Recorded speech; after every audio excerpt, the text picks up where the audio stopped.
But with me, I have a very, very special guest, just an amazing small business advocate, small business veteran advocate, small business women-owned advocate, a lady that I have tremendous respect for, Ms. Sharon Grimm. I know her through the Veterans in Procurement program, which is an amazing program for vetpreneurs out of Montgomery, Maryland, right? Is that where we're from? Montgomery County.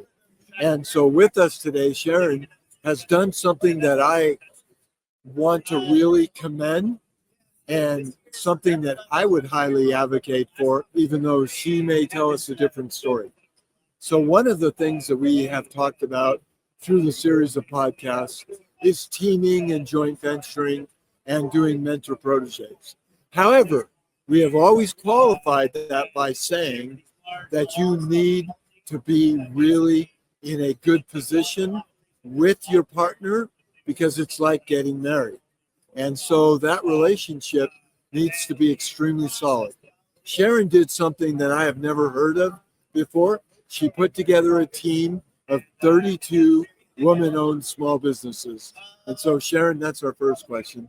Before we actually get to the story, would you like to introduce yourself? Tell us how long you've been in business, how you and I met, and then also the best part about it is your Air Force experience. Is that Army? Yes. Army experience. I'm sorry. Where did I get Air Force? I would have called you a Chair Force member. I didn't mean that. Army experience, and then you were an officer, if I recall. I was enlisted. You were enlisted, so I am batting zero right now, which is all good. I should have done my homework first. With that, tell us a little bit about your military experience, how you got into business, and then how you ended up, and then we'll jump into the story about building the team that you built and what you went after. Okay, I will. Thank you so much for having me on the show. So, former military intelligence, joined straight out of high school, joined for God and country, just really diehard patriot through and through. And so as I went through, I eventually got out of the military, went through my career, started out in engineering and ended up working through the ranks there. Digital transformation became my specialty. I ended up working for a government contractor as I was growing through, kind of climbing the ranks, and then I went over to the commercial sector, a Silicon Valley-like company, and really learned how to deliver software products. And from there, I looked at my team and I said, wow, we really need to do this for the federal government in service of the American people, right? So we're a purpose-driven federal contractor. And so that's really what we do at Snowbird. There's something called, you talk about agile organizations and bringing agility to government. And there's something called the Agile Manifesto. So Snowbird is where the Agile Manifesto, Snowbird, Utah is where the Agile Manifesto was written. And so that's where we named our company out of that to bring us back to the principles of what we're trying to accomplish, really delivering stellar services to the American people. And so that's kind of neat. Who we are. I always think and I'm sorry for the joke, but we go way back with Marine Corps and Army jokes, but Army and intelligence really don't go together. So with that said, what rank did you achieve before you were discharged? So I was a sergeant. Okay, yeah, got to E5. Yes, E5, okay. and then I got out, had my family, and then I used my GI Bill to go to school and just kind of. And where did you go to school? My alma mater is UCSD, actually, University of California, San Diego. How cool is that? So here. But the way we met, so after I started my company, I went to the Veterans Institute for Procurement in Montgomery County and pounded the pavement like crazy. I worked every room I walked into. Ended up was in Orlando, and then I saw you in the airport with your VIP pin, and that's from there we. Friends ever since. Right? Plus, we were in the same class, so we didn't even know it. There we go. That's so funny, because we're there not to build friendships, but to really get all the good material that we could get, so we could become better at business. It's a fantastic program. If you're a veteran, strongly recommend Veterans Institute for Procurement. There's a lot of great business resources out there. Right. They have a program called START. That's the first one. Yeah. And then the one we met at was VIP Grow. Right? Is that correct? That's not the one. No, we met in the airport in Oh yeah, Orlando. okay. So But I went to VIP Start. you were in Start. I was in Start. You were in Grow. Boy, I am like 0 for 3, so something is really going on here. But you know what? It's the expertise of the guests more than the expertise of the podcaster that we're listening to here. With that, Sharon, I have so told you many times how much I admire your advocacy, how much I admire your intestinal fortitude, how much I admire your courage for what you did. So just a very quick story, and I'm not going to blow this one. Sharon put together a team of 32 women-owned small businesses to pursue a government contract. And it didn't go so well, but I'd like her to tell that story. Thank you. So Department of Veteran Affairs has their premier technology contract is T4NG. This one was T4NG2. True now. And it's a $60 billion contract vehicle, IDIQ.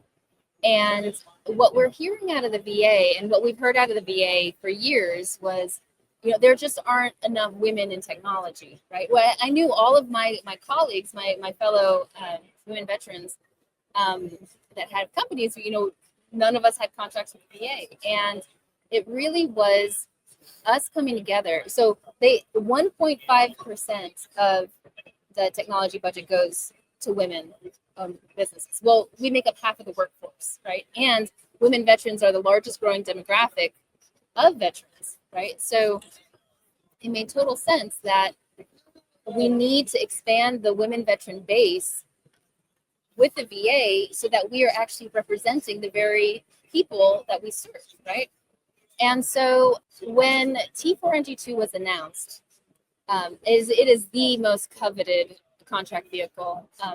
T4NG before it is the most coveted contract vehicle at the VA. So when it was announced, it caught everyone flat-footed. Even the bigs didn't know that it was coming out. And that, I saw that as a signal that the VA wanted change. So I actually went to the VIP database and I called every single women SDVUSB in technology and told them this story of T4. And I know everyone that graduates to VIP, there's a quality about them, right? I mean, they get VIP goes through a strict selection process, and then if they do graduate, that you can kind of hang your hat on that a little bit. So reached out to all of them, and we created a commercial. We created marketing materials. We pounded the pavement, got in front of a lot of folks. And our message was, hey, you say there are no women veterans in IT. Well, here we are. And we're willing to go the distance. And so, yeah, it didn't end up great. We didn't end up winning. Of course, it being the most coveted contract vehicle in VA, right? It's just companies were putting hundreds of thousands of dollars behind it, right? And there's no competing against that. But what it did is it really establishes camaraderie amongst us, and we did kind of rattled some cages, got in front of some really high-ranking folks. We got word that they were talking about us in the higher echelons in the VA, and so it was a fantastic experience. But we've got to keep pushing. We need to continue to be tenacious.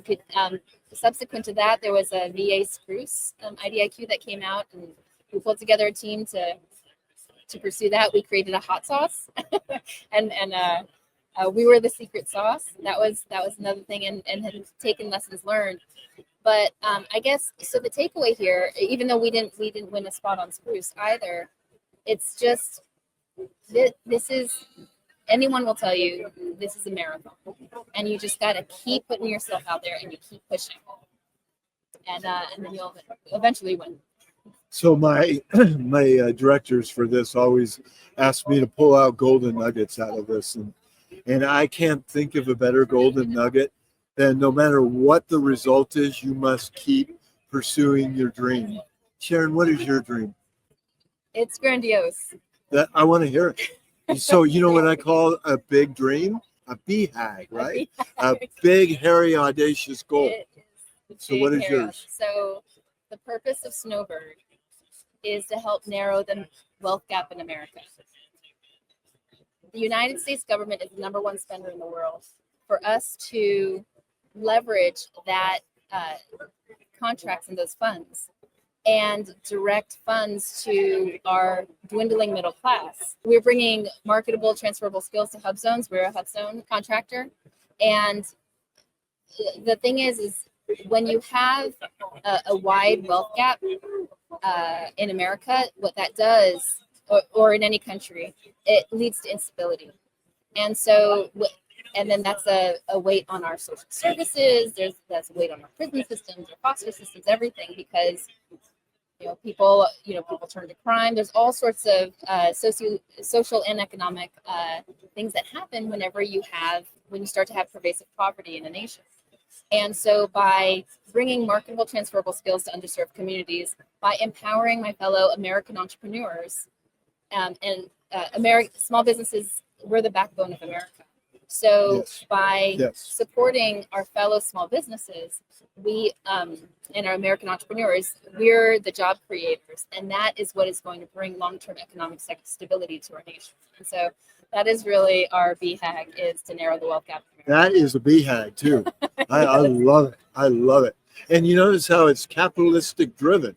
It's driven not by the government, but by winning contracts based on your capability and your capacity and your credibility and your past performance to be able to then share the wealth, right? Right. And empower your fellow entrepreneurs to do the same. And everyone is philanthropic in their own way, all of these entrepreneurs. And so you see more of it's just a ripple effect of positivity all throughout the entire system. And we have future generations we have this nation that we're leaving our children and our grandchildren, and we just want to try to leave it better than how we found it. Right? Oh, and that sounds like Snowbird's going to be doing that.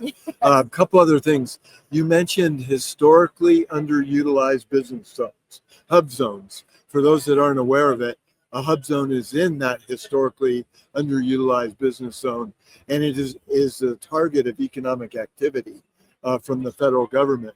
So if you are eligible to set up an office and have 35% of your employees in a hub zone, you get an advantage. Yes. Have you had some success with hub zone? No. Okay.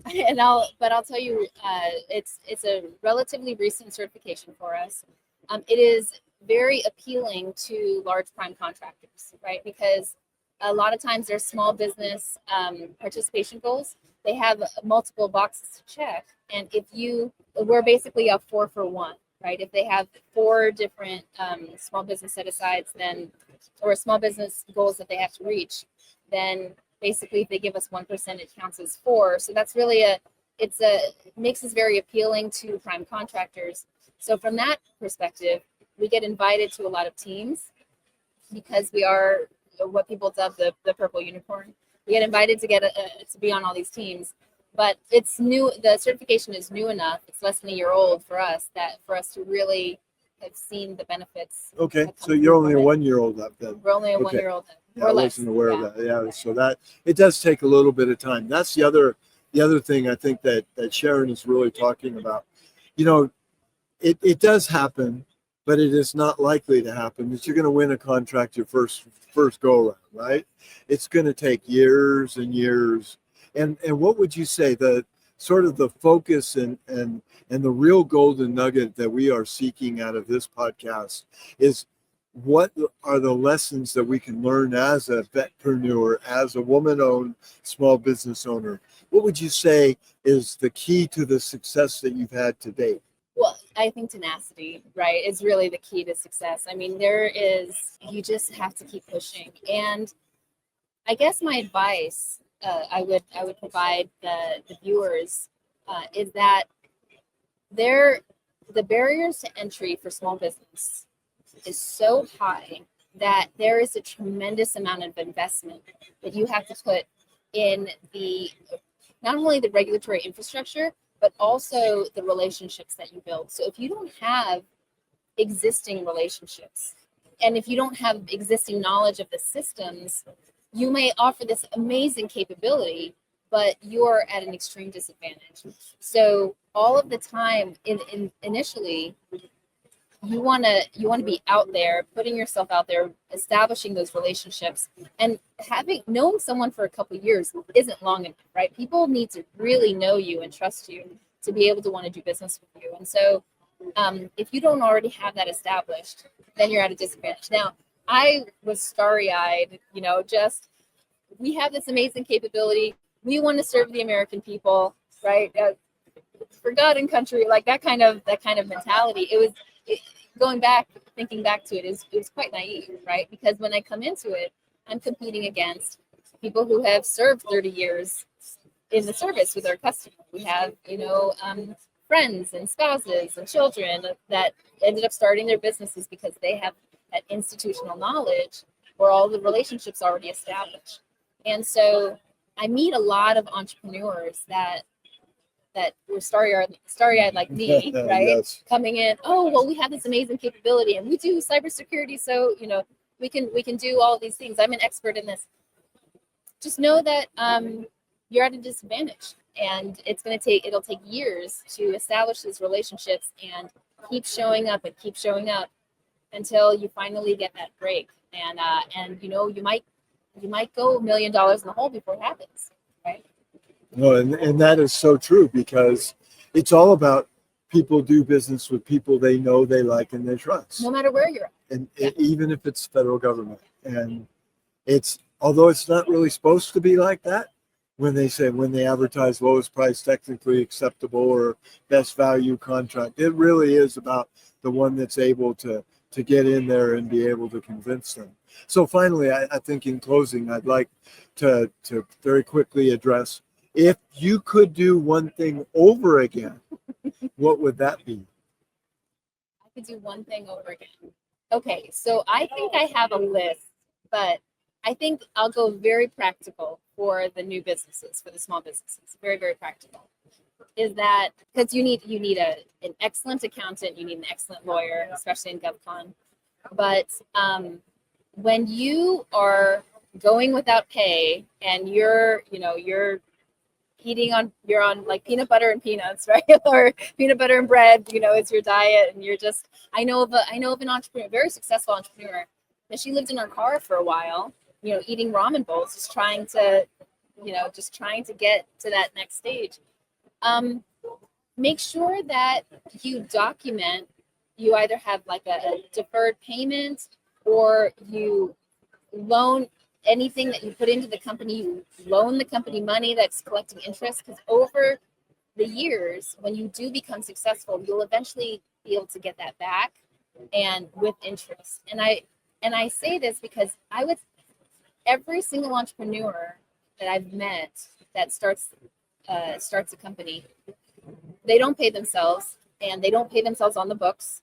And then what ends up happening is they put themselves at a terrible tax advantage. And so I think that would be my advice to everyone out there, is make sure you document the pay piece in the beginning, especially when there's no money, so that it'll benefit you later on. Whenever that's really good. I wouldn't have thought about that. Because all of us have done that, right? I mean, it was years until I ever paid myself. Right. And if you kept it as a loan, or some of us cash out our life savings and we use that to live on, and we don't even think about loaning it to the company and then putting that down as interest and then paying yourself over. So right. that kind of it's really practical. But I think when you're hurting in the beginning, it's just you do what you got to do. You do what you got to do. Yeah. That is so good. I really want to thank you for your flexibility and showing up and giving us the privilege to interview you. Oh, gosh, thank you. And what a story. What a story. And you know what? Because of that attitude, I can promise you, Snowbird Agility, you're going to be reading about it in the future. There's going to be a winning contract waiting for Sharon. Thank you. Thank you. That was very good. Thank you all.